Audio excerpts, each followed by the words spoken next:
you go crazy.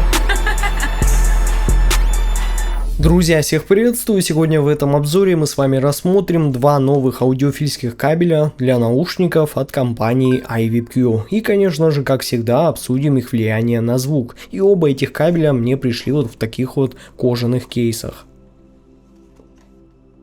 И давайте, как всегда, сразу начнем с более дорогого аудиофильского кабеля, а именно iVipQ A11, который сейчас на AliExpress стоит примерно 5700 рублей. И внешне лично мне он очень сильно напоминает кабель iVipQ 34S, на который я тоже совсем недавно делал свой обзор. Вот только если тот был уже коричневый, то этот благородно-золотистый. Причем он довольно увесистый, тоже четырехжильный и имеет точно такую же красивую фурнитуру. И получил коннекторы 2 пин с балансным штекером на 4,4 мм джек. Но, конечно, как всегда, при необходимости вы можете заказать себе этот кабель с любыми коннекторами и штекером, который вам уже нужен. Это, я думаю, все уже и так прекрасно знают, кто хоть раз покупал какой-либо кабель в магазине iVipQ. Ну и вам, наверное, интересно, а чем же вообще выделяется этот кабель? Так вот, друзья, в качестве проводника данный кабель использует позолоченный палладий с многожильным медным палладием, что уже звучит довольно интересно. Поэтому давайте не будем терять время, а сразу перейдем к тому, как он влияет на звучание наушников. И как только я подключил кабель iVipQ A11 к моим топовым арматурным наушникам Penon Turbo, меня сразу поразило, насколько естественно и одновременно прозрачно зазвучала музыка. Этот кабель ощущается максимально взрослым, нейтральным, но чуть более прозрачным и менее теплым по сравнению с iVipQ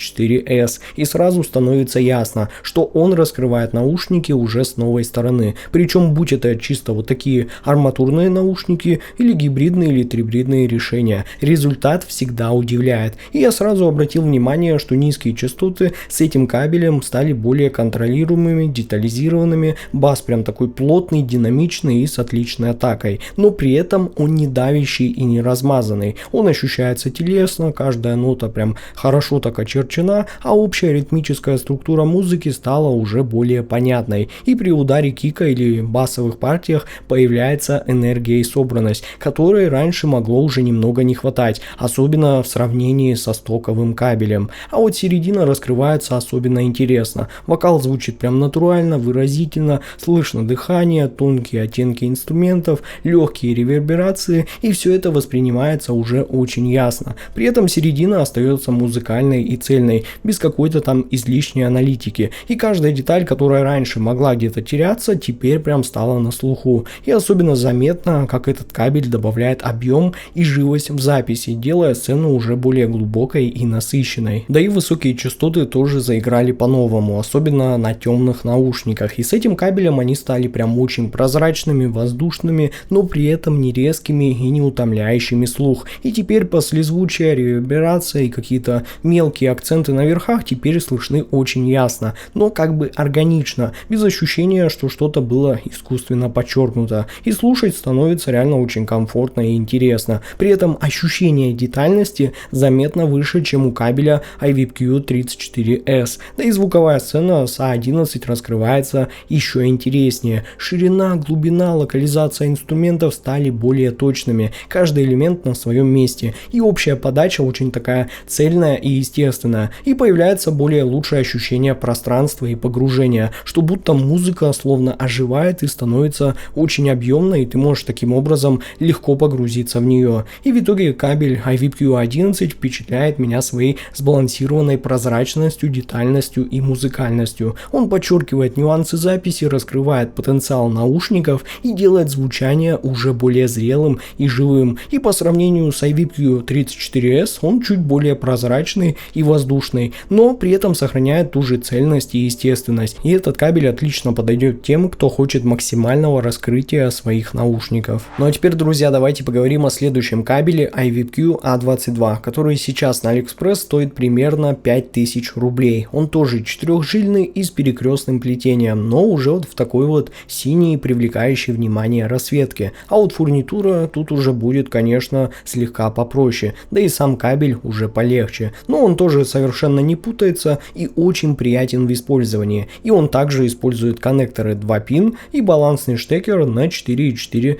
мм джек. А вот в качестве проводника тут уже используется маслоизолированный графен 7N OCC покрытием из серебряного палладия, что звучит, согласитесь, не менее интересно. Поэтому давайте обсудим то, как уже этот кабель влияет на звучание наушников. Ну и как только я подключил кабель iVipQ A22 к топовым трибридным наушникам T-Audio Oracle MK3, мне сразу стало ясно, что это уже совсем другой характер звучания по сравнению с A11. Он более теплый, немного мягче и при этом невероятно музыкальный. И этот кабель создает ощущение такого цельного гладкого звучания, но при этом с хорошей детальностью и прозрачностью в звучании. И низкие частоты с кабелем A22 становятся более теплыми и бархатными. Бас, конечно, не такой динамичный и атакующий, как у A11, а он здесь как бы мягко обрамляет музыку, но при этом остается быстрым и контролируемым. А ударные и ритмичные партии ощущаются плотными и собранными, но без какой-либо чрезмерной резкости. И такой бас очень тактильно приятно ощущается и создает фундамент, но не выбивается из общей гармонии. А вот середина у A22 раскрывается очень музыкально. Вокал звучит живо и насыщенно и с чуть более теплым тембром, чем с A11. Инструменты приобретают характерную плотность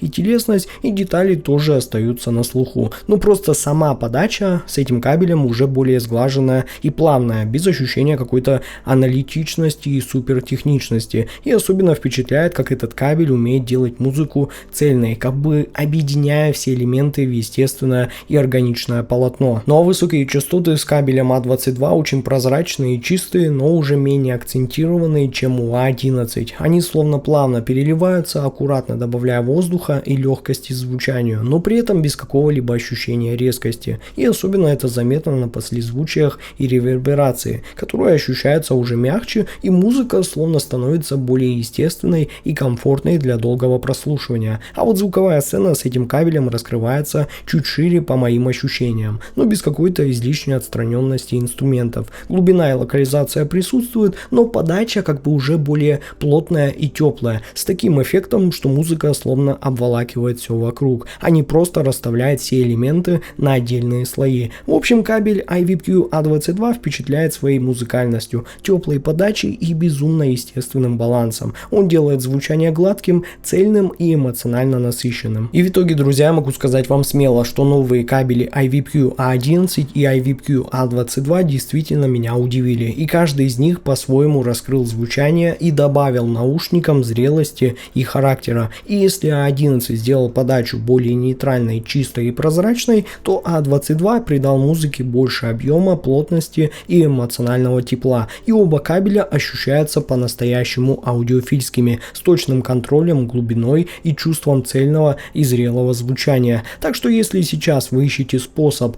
выжать максимум из своих наушников, то я смело рекомендую к покупке эти кабели, ведь каждый из них способен по-своему вдохнуть жизнь в вашу музыку. Ну а все необходимые ссылки на покупку этих кабелей будут в описании и закрепленном комментарии под этим видео. Спасибо всем за просмотр, с вами был IC Genius, всем удачи и пока!